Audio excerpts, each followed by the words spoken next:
I used your kids' savings to buy my dream home. Amanda's voice rang through my phone speaker, dripping with smug satisfaction. They don't need college anyway. I mean, look how well I turned out without it. I gripped my coffee mug tighter, watching my two children through the kitchen window as they played in the backyard. 10-year-old Emma was helping her 7-year-old brother Lucas build what looked like a rocket ship out of cardboard boxes. Both of them were already dreaming about their futures. Emma wanted to be an aerospace engineer. Lucas talked about becoming a doctor.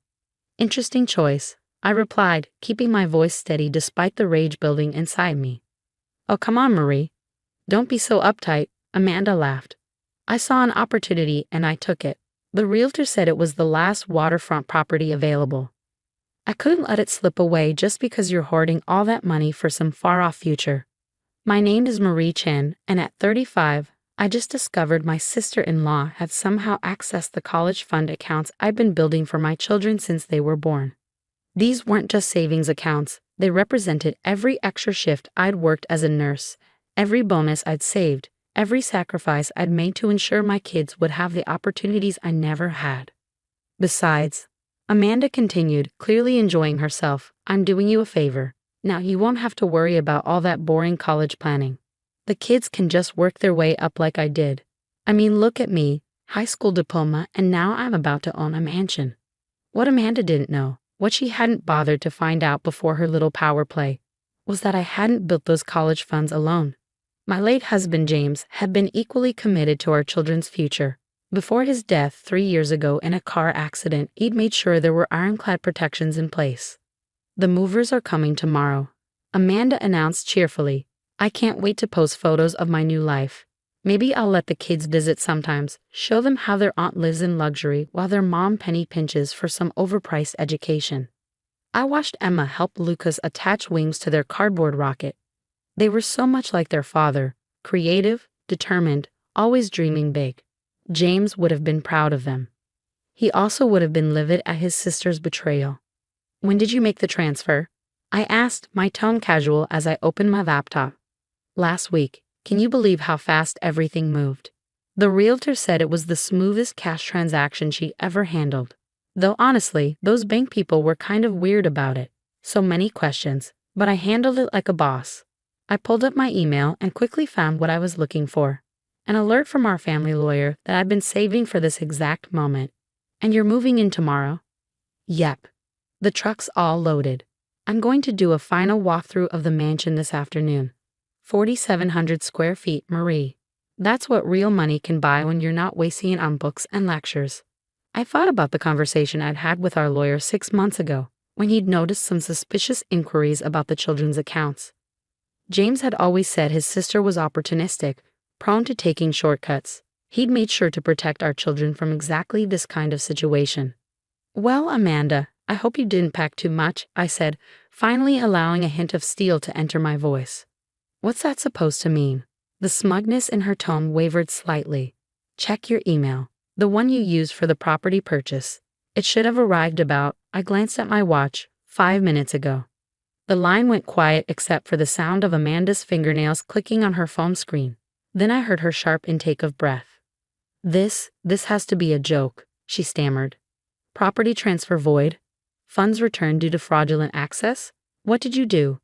I didn't do anything, Amanda. James did. Years ago. Those college funds. They're in an educational trust.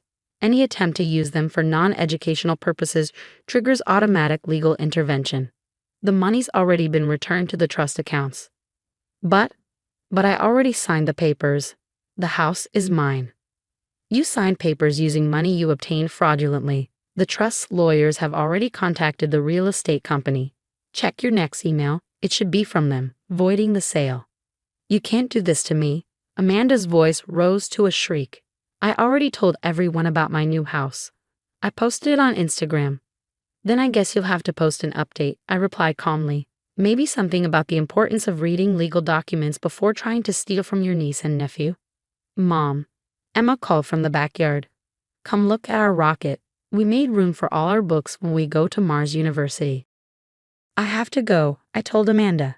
My future aerospace engineer needs me. This isn't over, Amanda hissed. I'll find a way to fight this. You can't just. I ended the call and stepped out into the backyard. Emma and Lucas had painted stars all over their cardboard rocket, and a carefully lettered sign read, Mars University Express. It's perfect, I said, hugging them both. Your dad would have loved it. My phone kept buzzing with incoming texts from Amanda, each one more desperate than the last. I silenced it without reading them. The trust lawyers would handle everything. James had made sure of that. Our children's future was secure, protected by a father's love and foresight, even if he couldn't be here to see it himself. As I helped Emma and Lucas find more boxes to build their space university, I couldn't help but smile. Amanda had always underestimated our family, always thought she could outsmart everyone else. But she'd never understood what James and I knew from the start, that the best investments aren't in mansions or luxury, but in the dreams we build for our children. Tomorrow would bring its own challenges. Amanda wouldn't give up easily, she never did. But for now, I was content watching my children reach for the stars, knowing their father had made sure nothing could hold them back. The next morning, I woke up to 37 missed calls and a flood of text messages from both Amanda and my mother-in-law, Patricia. I was making breakfast for the kids when the doorbell rang, its cheerful chime somehow managing to sound angry. Mom? Emma looked up from her cereal. Is that Aunt Amanda? She keeps posting weird stuff on Facebook about us. I squeezed her shoulder reassuringly. Finish your breakfast, sweetie. I'll handle this. Sure enough, Amanda stood on my porch, still wearing yesterday's clothes, her perfectly styled hair now a mess. Behind her, Patricia's Mercedes was parked crookily in my driveway. How dare you humiliate your sister like this? Patricia burst out before I could even speak. Do you know how embarrassing it was for her to explain to the realtor that the sale fell through? I crossed my arms, blocking the doorway. More or less embarrassing than stealing from her niece and nephew's college fund. She didn't steal anything. Patricia snapped. She was simply redistributing family resources. Those children don't need 2 massive college funds. It's excessive. 2? I hadn't meant to engage, but curiosity got the better of me. Amanda's face flushed. Well, since you're being so difficult about the first account, I thought I'd try the backup fund James mentioned before he died. But those stuck-up lawyers won't even tell me where it is. I felt a surge of gratitude for my late husband's foresight. James had always said his sister would try something like this one day.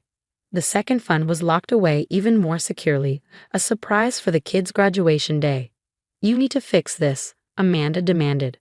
Call off the lawyers. Tell them I had permission to use the money. That's not happening, I replied firmly. Those funds are for the children's education. Nothing else. Education. Patricia threw her hands up. James would have wanted his sister to have a beautiful home. Family comes first. Yes, I agreed quietly. Family does come first. That's why James set up those trusts, to protect his children's future. Oh please, Amanda scoffed. James was just being controlling, like always. He knew I was better with money than him.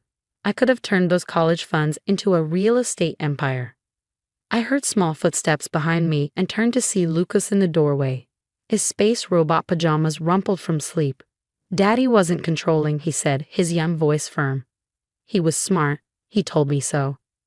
Amanda's expression softened into something calculating. Oh, sweetie, she cooed, don't you want your Auntie Amanda to have a nice house where you can come visit? We could have a pool, and... No, Emma appeared beside her brother, her face a mirror of James's when he was angry. Those are our space university funds, Dad promised. Patricia stepped forward, her designer purse swinging. Now, children, you don't understand adult matters. Sometimes plans need to change. Your aunt needs. I think we're done here, I interrupted, ushering my children back inside. The trust lawyers will be in touch about the attempted fraud. I suggest you both leave before they add harassment to the list of charges. Fraud? Amanda's face went pale. You wouldn't dare. I'm family. Exactly, I replied. Your family. You tried to steal from your own niece and nephew. Think about that. I closed the door on their protests and turned to find both children watching me. Emma's face was thoughtful, while Lucas clutched his favorite book about space doctors. Mom, Emma asked, is Aunt Amanda going to jail? I sat down on the stairs, patting the space beside me. They both curled up close, seeking reassurance. No, honey. But she did something wrong, and there are consequences for that. Like when I took an extra cookie and had to skip dessert. Lucas asked. Something like that, I smiled, ruffling his hair. But much bigger. Through the window, I could see Amanda and Patricia still arguing in the driveway. My phone buzzed with a text from the trust's lawyer. FYI, she's now trying to claim verbal permission from James.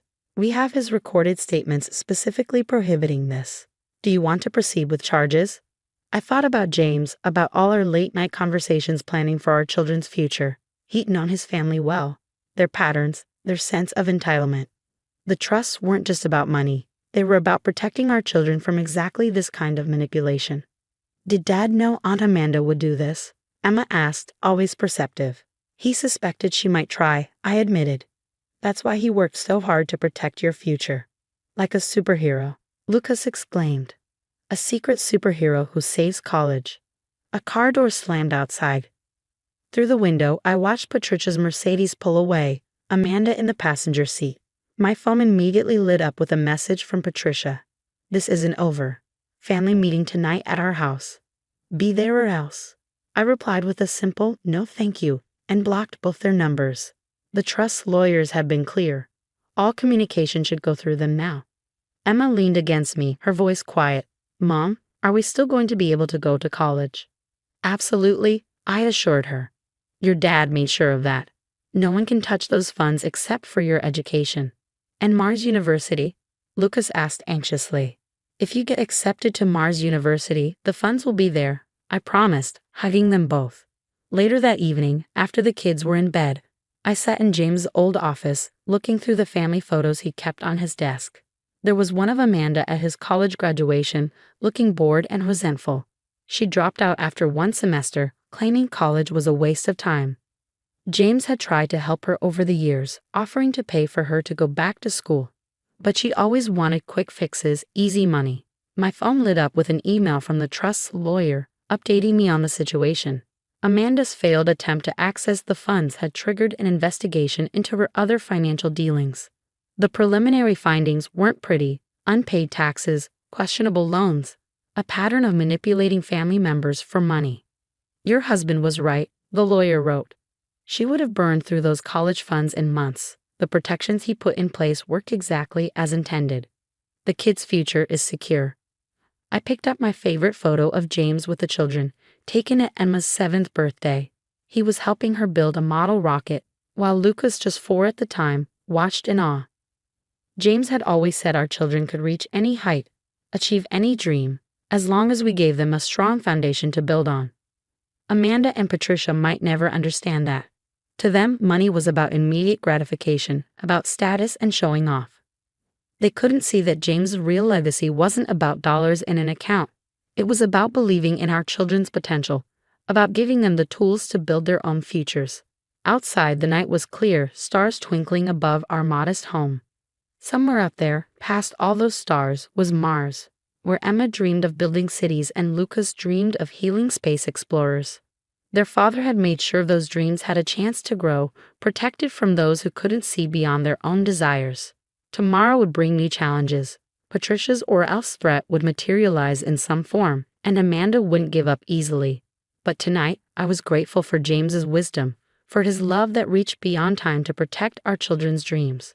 3 months after Amanda's failed attempt to steal the college funds, I sat in my lawyer's office reviewing the final settlement agreement. The investigation into Amanda's finances had revealed even more than we'd expected.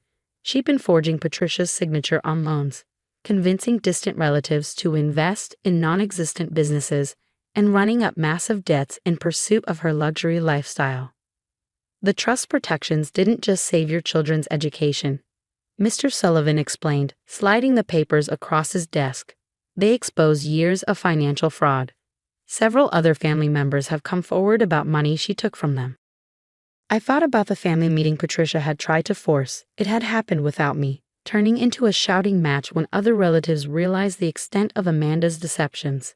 My brother-in-law Tom called afterward, apologizing for doubting me. James always said she was dangerous with money, he admitted. I should have listened. The settlement was straightforward.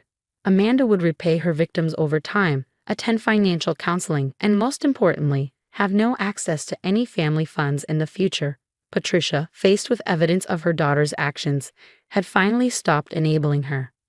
My phone buzzed with a text from Emma's teacher.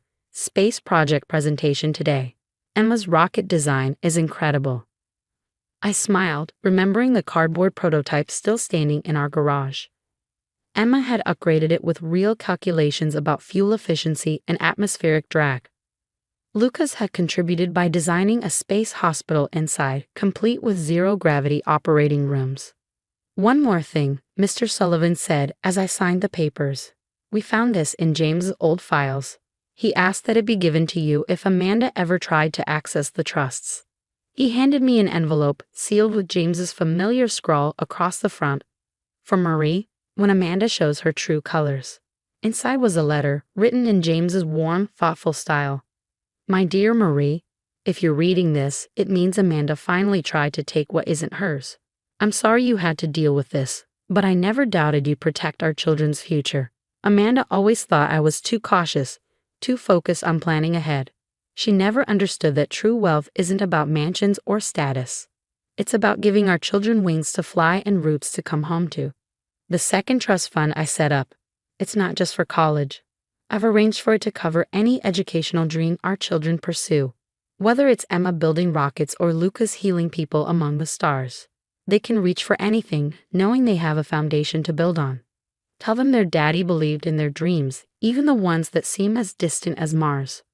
All my love, James. That evening, I watched Emma present her rocket design to her class. She stood tall, explaining thrust vectors and orbital mechanics with the same passion James had shown for building things. Lucas sat in the front row, bursting with pride at his big sister's work. And this, Emma concluded, pointing to her diagram, is how we'll get to Mars University. The class erupted in applause. Her teacher pulled me aside afterward. She's got a real gift for engineering, and such determination. She gets that from her father, I said softly. At home, I found a final email from Patricia waiting. I was wrong. James knew exactly what he was doing, protecting them from us. I'm sorry. I tucked James's letter into the family album, next to the photo of him building rockets with Emma. Amanda's betrayal had hurt, but it had also proved something important. That love, wisdom, and careful planning could protect dreams across time through any storm. The kids were in the backyard, upgrading their cardboard rocket with solar panels made from aluminum foil. Their dreams were safe, their future secure, protected by a father who'd seen clearly and planned wisely. Mom, Lucas called. We made room for a whole medical library in the rocket. Want to see? I stepped outside into the warm evening air. Above us, Mars glowed red against the darkening sky. Distant, but not impossible. Just like James had always said. Show me everything, I replied, ready to dream with them.